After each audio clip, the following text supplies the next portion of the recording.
जो तो आज हम लोग गुजराती में चैप्टर नंबर 18 देखें, जिसका नाम है लघु काव्यो। लघु काव्यो मतलब शॉर्ट पोएम्स। यहाँ पर इस पोएम में आपको 3 अलग अलग पोएम्स दी गई है। पोएम के अलग अलग टाइप्स दिए गए हैं, दोहा, मुक्तक और हाइकू। पोएम के 3 अलग अलग टाइप्स हैं, दोहा, मुक्तक, हाइकू। जिसमें सबसे पहले हम लोग दोहा के बारे में समझे। दोहा हिंदी में भी आते हैं ना, हिंदी के दोहे। 2 लाइंस की जो है वो छोटी सी ये पोयम कि जिसमें कोई ना कोई लाइफ मोरल लिखे हुए होते हैं। लाइफ मोरल हमारी ज़िंदगी के लिए कोई बहुत बड़ी सीख दी गई होती है, वैसे इसमें दिया गया होता है। तो इसमें भी आपके 2 दोहे दिए गए हैं कि जिसके अंदर बहुत अच्छी मोरल दी गई है। दोनों अलग अलग टॉपिक के ऊपर हैं, लेकिन बहुत अच्छे लाइफ मोरल्स इसमें दिए गए हैं। जिसमें देखो कि सबसे पहले दोहे में दिया गया है, लिखा हुआ है इसमें कि कड़वा होय लीमड़ा पण शीतल एनी छाए, बांधव होय अबोलड़ा तोय पोतानी बाएं। मतलब कहते हैं कि कड़वा होय लीमड़ा, लीमड़ा होता है ना नीम, नीम के पत्ते जो है वो कड़वे होते हैं, बहुत कड़वे होते हैं। पर शीतल एनी छाए, पर उसकी छाँव वो बहुत ही शीतल, बहुत ही ठंडी होती है। कहते हैं ना, भले ही जो है वो खाने में वो कड़वे हो, लेकिन उसकी छाँव बहुत ही ठंडी होती है। सबसे ठंडी छाँव वो जो है वो नीम के पेड़ की होती है।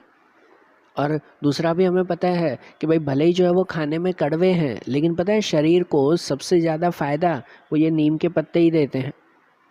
बराबर ना, कि भले वो कड़वे हैं तो इसका मतलब ये नहीं वो ख़राब है, वो बुरे हैं, लेकिन उल्टा सबसे ज़्यादा जो है वो फ़ायदा वही देते हैं। छाँव भी सबसे ठंडी वही देते हैं, ये नीम के पत्ते।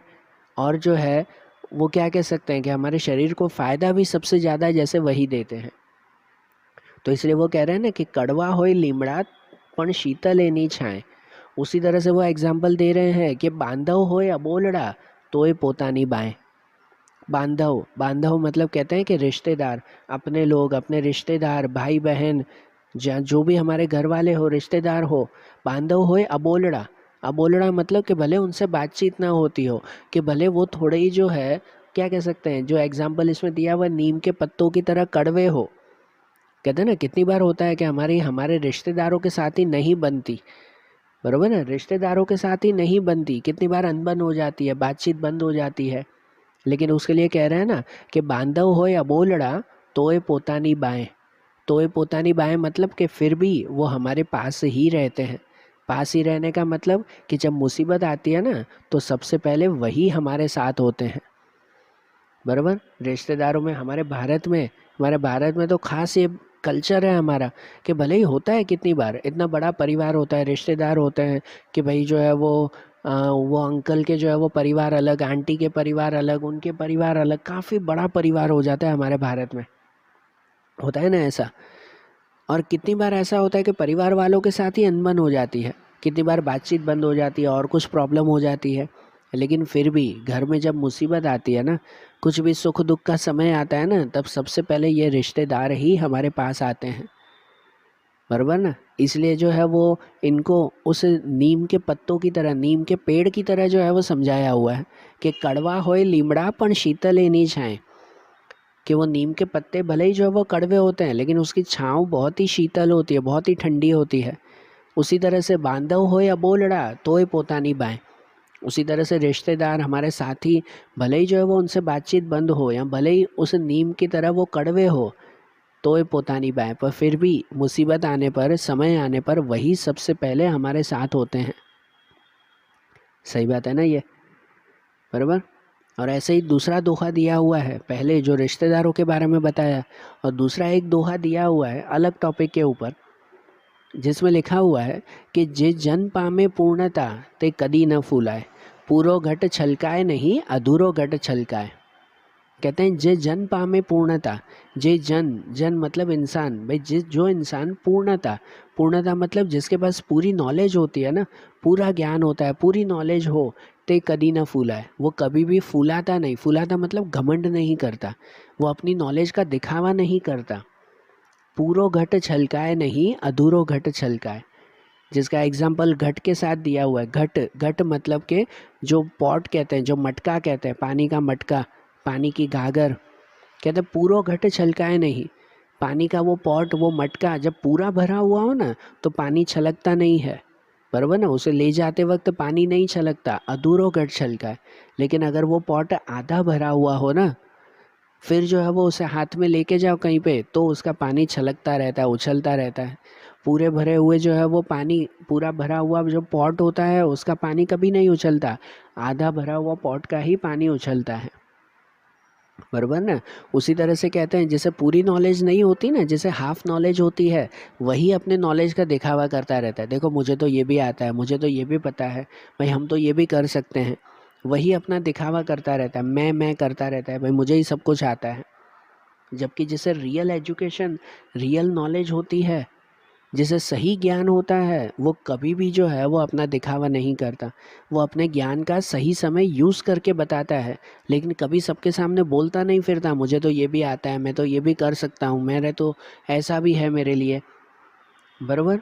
वो कभी दिखावा नहीं करता। दिखावा कौन करता है? जिसे पूरी नॉलेज ना हो, बराबर ना। वही ज़्यादा बोल बोल करता है। जिसे पूरी नॉलेज हो वो कभी ज़्यादा बोलेगा नहीं, बराबर। तो ये भी दोहे में दिया हुआ है ना, दूसरा दोहा जिसमें दिया हुआ है नॉलेज की ताकत, कि जैसे सही नॉलेज होती है तो वो नॉलेज जो है वो अपना दिखावा करके नहीं बताता, सही समय पर यूज़ करके बताता है वो, ठीक है। तो ये जैसे दो दोहे देखे ना, वैसे इस लघु काव्य में दूसरे दो मुक्तक दिए हुए हैं। दोहे के बाद मुक्तक दिया हुआ है। मुक्तक किसे कहते हैं? मुक्तक मतलब रियल मीनिंग में कहते हैं मोती, मतलब 2 या 4 लाइन या 6 लाइन की छोटी सी पोयम, 2, 4 या 6 लाइन की छोटी सी पोयम होती है जिसमें पर्टिकुलर कोई एक सिचुएशन दी गई हो, पर्टिकुलर सिचुएशन दी गई होती है कि जिस सिचुएशन को पोएटिक वे में समझाया हुआ होता है, बराबर ना। और मोती की तरह सजाया हुआ होता है। मोती एकदम छोटा सा होता है लेकिन फिर भी वो कितना सुंदर और कितना जो है वो अट्रैक्टिव होता है। उसी तरह से ये मुक्तक भी छोटी सी पोयम लेकिन बहुत ही अट्रैक्टिव, बहुत ही सुंदर पोयम। तो यहाँ पर भी जो है वो 2 मुक्तक दिए हुए हैं, जिसमें जो पहला मुक्तक है ना वो शेखादम आबू वाला, शेखादम आबू वाला का लिखा हुआ ये मुक्तक है, जिसमें देखो क्या कहते हैं वो, कहते हैं कि अमने नाखो जिंदगीनी આગમાં, આગને પણ ફેરવીશું બાગમાં, સર કરીશું આખરે સૌ મોરચા, મોતને પણ આવવા દો લાગમાં, बराबर। अब ये जो मुक्तक है ना वो शायद हमारे आज़ादी के समय का लिखा हुआ है। आज़ादी के समय की ये सिचुएशन है और उस वक्त लिखा हुआ है कि जब उस वक्त जो है वो हर किसी के मन में जोश था, और वो जोश ऐसा कि सामने कुछ भी आने दो ना, कोई भी तरह की सिचुएशन आने दो हम लड़ लेंगे, कुछ भी सिचुएशन आने दो हम लड़ लेंगे। जिसमें कहते हैं ना कि हमने नाखो जिंदगी नी आग में, कि भाई ज़िंदगी की आग में भी भले हमें डाल दो, आग ने पण फेरवीशु बाग में, कि उस आग को भी हम बाग में बना देंगे, बराबर ना, कि भाई बाग में कन्वर्ट कर देंगे। मतलब हम तो आग से भी डरने वाले नहीं हैं, हम तो कोई भी मुसीबत हो, कोई भी मुसीबत से डरने वाले नहीं हैं। यह आग तो जस्ट एक एग्जाम्पल है। जो वो कहना चाहते हैं कि एक बार हमें ज़िंदगी में लड़ने तो दो, हम जो है वो किसी से भी डरने वाले नहीं हैं। आग ने पण फेरवीशु बाग में, सर करीशु आखरे सौ मोर्चा, सर करीशु आखरे सौ मोर्चा। सौ मोर्चा, मोर्चा मतलब कि हर तरह की मूवमेंट, भाई जो भी मन में एक बार ठान लिया है ना तेने सर करीशु, सर करीशु मतलब वो करके दिखाएंगे हम लोग। मौत ने पण आववा दो लाग में, मौत ने पण आववा दो लाग में मतलब कि भाई मौत को भी जो है वो सामने आने दो, हम देख लेंगे उसे, बराबर। भाई मौत को भी आने दो सामने, लाग में मतलब कि भाई आने दो लाइन में, सामने आने दो, हम उससे भी लड़ लेंगे, पर जो ठान लिया है वो तो करके दिखाएंगे ही। तो जोश से भरपूर ये पहला मुक्तक था। और दूसरा मुक्तक दिया हुआ है हर्षद त्रिवेदी का लिखा हुआ, छोटी सी ये 6 लाइन का छोटा सा एक पॉइंट, एक सिचुएशन है, जिसमें कहते हैं कि पिंજરાનું બારણું ખોલીને પંખીને કહેવામાં આવ્યું હવે તું મુક્ત છે, પંખીએ બહાર નીકળીને માણસ સામે જોયું અને પાછું પિંજરામાં ભરાઈ ગયું, बराबर। छोटी सी सिचुएशन है, कहानी की तरह ये पोयम दी गई है ये तो, कि पिंજરાનું બારણું ખોલીને પંખીને કહેવામાં આવ્યું કે હવે તું મુક્ત છે। पिंजरे का जो है वो दरवाज़ा खोलकर पंखी को कह दिया कि भाई जाओ तुम आज़ाद हो, भले उड़ जाओ। लेकिन जैसे ही वो पंखी बाहर निकला, पंखीए બહાર નીકળીને માણસ સામે જોયું, जैसे ही वो पिंजरे से बाहर निकला तो देखा सामने तो इंसान खड़े हुए हैं, तो वो फिर से पिंजरे में भर गया। बराबर ना, फिर से खुद ही जो है वो पिंजरे में वो छुप कर बैठ गया, क्योंकि उन पंखियों को भी जो है वो अब एहसास हो चुका है कि भाई ये इंसान जो है वो सच में विश्वास के लायक नहीं है, कि अगर वो बोल रहे हैं कि भाई तुम्हें आज़ादी दी जा रही है तो उसके पीछे भी ज़रूर कोई ना कोई मकसद होगा, ज़रूर कोई ना कोई तरह से जो है वो हमें ही नुकसान पहुंचाएंगे। क्योंकि अब जानवर भी जो है वो समझ चुके हैं कि भाई इंसान वो सबसे बुरे हैं, सच में बुरे हैं, और हमें भी पता ही है ये, हम लोग भी ये जानते ही हैं कि भाई इंसानों का जो है वो कितना नुकसान उन्होंने जो है वो नेचर को पहुंचाया है, वो हम सबको पता है, और नेचर भी जानती है, मतलब कुदरत भी ये जानती है, हर पशु पंखी जानते हैं। तो इसलिए पंखी के उदाहरण से ये दिया हुआ है कि वो पंखी जब बाहर निकला ना और उसे कहा कि अब तुम आज़ाद हो, लेकिन बाहर इंसान को देखकर समझ गया कि भाई बाहर मुझे आज़ादी नहीं मिलने वाली है, अगर भाई मैं बाहर जाऊंगा, वो पंखी भी समझ गया कि बाहर जाऊंगा तो कोई ना कोई इंसान मुझे ज़रूर पकड़ लेगा, तो इससे अच्छा मैं पिंजरे में ही सही हूँ। बराबर ना, उससे अच्छा तो मैं पिंजरे में ही अच्छा हूँ, मुझे बाहर नहीं जाना है। तो इसीलिए तो पिंजरे से बाहर निकल के जैसे ही उसने इंसान को देखा तो वो फिर से पिंजरे में बैठ गया कि बाहर बैठने का कोई मतलब नहीं है। बराबर। तो ये जैसे दो मुक्तक थे ना, वैसे ये पोयम के दूसरे दो टाइप्स दिए गए हैं जिनका नाम है हाइकू। दूसरे दो टाइप आते हैं हाइकू। हाइकू एक जापानीज पोयम का टाइप है, जापानीज पोयम का टाइप है, और गुजराती में भी इसे जब लिया गया, अप्लाई किया गया, तो गुजराती में कहते हैं सबसे मुश्किल पोयम का टाइप वो हाइकू आता है। हाइकू सिर्फ और सिर्फ जो है वो 17 लेटर्स का एक छोटा सा जो है वो पोयम की लाइन होती है, एक ही लाइन, सिर्फ 17 लेटर्स, वर्ड्स भी नहीं, 17 लेटर, कि जिसमें 3 लाइन में ये लिखा जाता है। पहली लाइन में 5 लेटर्स होते हैं, अब भले ये लिखे हुए हैं ना 2 हाइकू, उसे भले रीड कर लेना।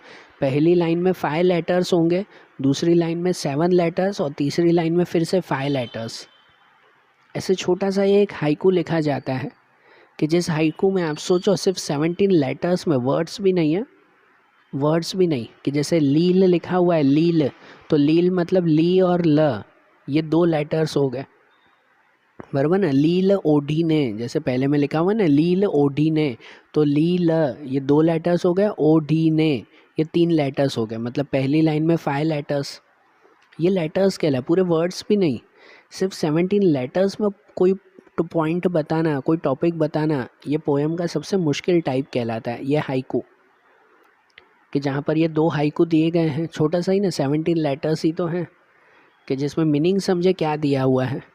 पहला हाइकू लिखा हुआ है फिलिप क्लार्क ने, जो कहते हैं कि लील ओढ़ी ने पोड्यू तड़ाओ, जाग्यो पांखीनी चांचे।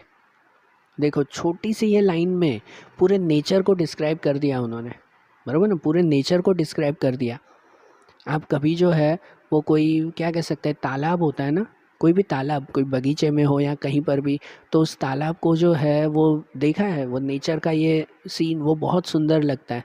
अक्सर ऐसा होता है कि जब बारिश का मौसम होता है ना, तो तालाब के आसपास सब है ना लील लील जमा हो जाती है, बराबर, लील वहाँ पर जो है वो जमा हो जाती है, एक तरह से उन्हें ग्रीन ग्रीन घास पूरे तालाब के ऊपर आ जाता है। बारिश के मौसम में खास होता है ऐसा, होता है ना ऐसा, कि भाई पूरे तालाब के ऊपर है ना ग्रीन कलर का जैसे घास जमा हो जाता है, उसे लील कहते हैं।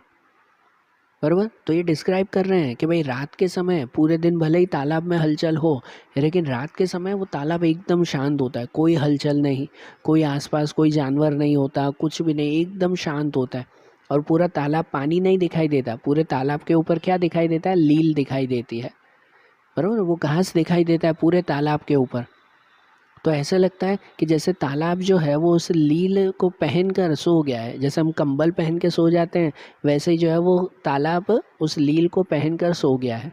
कहते हैं ना लील ओढ़ी ने पोड्यू तड़ाव, लील ओढ़ी ने मतलब उस लील को पहनकर पोड्यू तड़ाव, पोड्यू मतलब सो गया, वो तालाब जैसे सोया हुआ है। जाग्यो पंखीनी चांचे, और सुबह उस तालाब को उठाया किसने, तो पंखी की चोंच ने।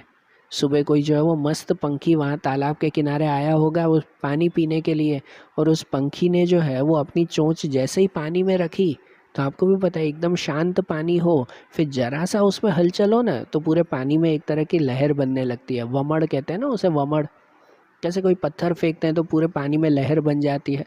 तो वैसे एक छोटा सा पंखी छोटा सा पंखी जो है वो आकर सुबह आकर उस शांत पानी में अपनी चोंच उसने लगाई, तो पूरे पानी में जो है वो लहर बन गई, और लहर बन गई तो ऐसे लगा कि जैसे वो तालाब अपनी नींद से उठ गया। सोचो, छोटा सा जो है वो ये हाइकू सिर्फ 17 लेटर्स का, लेकिन कितना अच्छा जो है वो ये सीन नेचर का इनमें डिस्क्राइब किया हुआ है, बरोबर ना। लील ओढ़ी ने पोड्यो तड़ाव, कि जैसे उस घास को पहनकर वो तालाब सो गया था और सुबह एक सुंदर सा पंखी अपनी चोंच से उसे उठाने आया, बरोबर। फिलिप क्लार्क का लिखा हुआ है ये छोटा सा हाइकू। और फिर दूसरा एक हाइकू दिया हुआ है जो धीरू परीक का लिखा हुआ है, धीरू परीक का लिखा हुआ है यह हाइकू, जिसमें कहते हैं कि पर्वत टोचे पहुँच्यो वादड़ स्वयं गयो वेराई, बराबर। अब इसमें भी हम लोग देखें कि पर्वत टोचे पहुँच्यो वादड़ स्वयं गयो वेराई। अब कोई बादल को देखा है आपने रियली? बादल जो है वो जब नीचे होता है ना, जितना नीचे हो ना तो उतना बादल ज़्यादा घना रहता है, मतलब ज़्यादा डेंस रहता है। बादल जैसे जैसे जैसे जैसे ऊपर जाता रहता है ना, तो वैसे वो जो है वो रेयर होता जाता है, मतलब क्या कहते हैं, हल्का होता जाता है, और बादल के फिर टुकड़े होते जाते हैं, पूरे बादल के फिर छोटे छोटे टुकड़े होते जाते हैं, बराबर। जितना बादल जो है वो ऊपर जाता है ना, तो वैसे ही जो है वो उसके छोटे छोटे टुकड़े होते जाते हैं। फिर एकदम ऊपर आसमान में देखो तो पूरा एक बड़ा बादल नहीं दिखाई देगा, छोटे छोटे नहीं, वो क्या कह सकते हैं, कॉटन बॉल्स की तरह वो बादल के टुकड़े दिखाई देते हैं, होते हैं ना। तो वो सिचुएशन इसमें दी गई है कि पर्वत टोचे पहुँचो वादड़, कि कोई एक बादल जो है वो पहाड़ की टोच तक पहुँच गया, एकदम ऊपर पहुँचा, तो फिर उसे पहाड़ से टकराने की ज़रूर नहीं पड़ी, स्वयं गयो वेराई। स्वयं गयो वेराई मतलब खुद ही वो बादल जो है वो बिखर गया।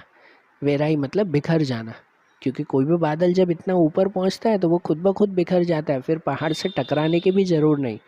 जनरली अगर कोई पहाड़ से टकराए तो वो बादल टूट जाता है ना, लेकिन जब वो इतनी हाइट पे पहुंच जाए ना तो फिर उसे किसी से टकराने की भी ज़रूर नहीं है, वो बादल खुद ब खुद हल्का होकर और टूटता जाता है।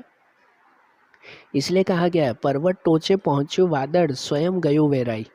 और इनडायरेक्टली, ये तो बादल की कहानी है, इनडायरेक्टली जो है वो ये इंसानों के लिए भी ये कहा गया है। हाइकू मैंने बताया छोटा सा ही है लेकिन मीनिंग बहुत अच्छा होता है उसका। इनडायरेक्टली वो इंसानों के लिए भी कहा गया है कि इंसान का जो है जब ईगो, जब इंसान का घमंड, जब इंसान का अभिमान जब इतना ऊपर पहुंच जाता है ना, फिर उसे किसी के से टकराने की ज़रूर नहीं है, वो इंसान खुद ब खुद बिखरता जाता है, बराबर ना। इंसान खुद ब खुद टकराता जाता है। जब जो है वो ये अभिमान, ये घमंड ना हो तो अच्छा है, लेकिन जब इंसान में ये घमंड आ जाता है ना तो वो खुद ब खुद को महान मानने लगता है, ऊपर मानने लगता है कि अब मैं ही सबसे ऊपर हूँ। और जैसे बादल की कहानी बताई गई है कि बादल जब जितना ऊपर पहुँचता जाता है ना तो वो खुद ही टूट जाता है, उसी तरह से इंसान का अभिमान, इंसान का घमंड, इंसान का ईगो जब बहुत ऊपर पहुँच जाता है ना तो वो इंसान खुद ब खुद टूट जाता है, उसे फिर किसी की ज़रूर नहीं पड़ती, वो खुद ही खुद को मार लेता है, जैसे कहते हैं ना, खुद ही खुद का नुकसान कर लेता है फिर, बराबर। तो इस हाइकू में भी ये पॉइंट बताया गया है ना। तो देखो, आज जैसे हमने ये लघु काव्य देखे, दोहा, मुक्तक, हाइकू, एकदम शॉर्ट पोएम्स लेकिन फिर भी बहुत ही मीनिंगफुल, वैसे ही हम इनके दूसरे चैप्टर्स, दूसरी पोएम्स, वो अब हम लोग अगले वीडियोस में देखेंगे। Okay, thank you.